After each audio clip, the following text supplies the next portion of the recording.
Welcome to golden memories music. జై Sriram. Subscribe చేయండి.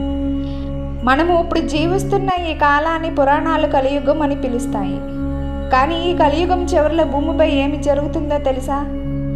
భాగవతం, మహాభారతం, విష్ణు పురాణం వంటి గ్రంథాలలో కలియుగ లక్షణాల గురించి కొన్ని ఆశ్చర్యకరమైన విషయాలు చెప్పబడ్డాయి. వాటిలో కొన్ని ఈ రోజుల్లో నిజమవుతున్నట్టే కనిపిస్తున్నాయి. అవి ఏమిటో ఇప్పుడు చూద్దాం. కలియుగ లక్షణాలు. పురాణాల ప్రకారం కలియుగంలో ధర్మం క్రమంగా తగ్గిపోతుంది. నిజాయితీ కంటే మోసం ఎక్కువ అవుతుంది. డబ్బు ఉన్నవాడినే గొప్పవాడిగా చూస్తారు. మంచి మనసు కంటే సంపదకే విలువ పెరుగుతుంది. మనుషులలో కోపం, అసూయ, స్వార్థం పెరుగుతాయి.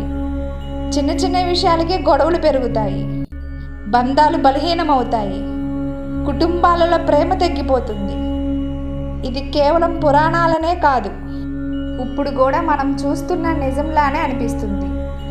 మనుషుల జీవితం ఎలా మారుతుంది? పురాణాల్లో ఇంకో ఆశ్చర్యకరమైన విషయం కూడా చెప్పబడింది.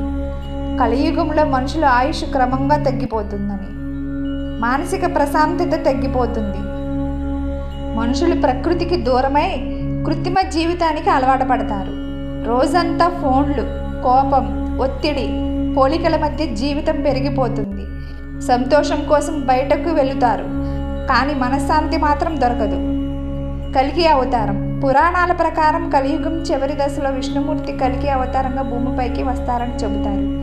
తెల్లని గుర్రంపై వచ్చి అధర్మాన్ని నాశనం చేస్తారని వర్ణించారు. ఆ తర్వాత మళ్ళీ ధర్మం స్థాపించబడుతుందని పురాణాలు చెబుతున్నాయి. ఇది నిజంగా ఎలా జరుగుతుందో ఎవరికీ తెలియదు, కానీ ఈ కథ వెనుక గొప్ప సందేశం ఉంది.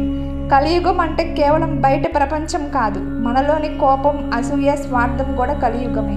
అందుకే భగవద్గీత, రామాయణం లాంటి మంచి ఆలోచనలు మనలో ఉండాలి. ఇంతకు ముందు పెట్టిన కలిపురుషుడి వీడియోలు, షార్ట్ వీడియోలు ప్లేలిస్ట్లో ఉన్నాయి.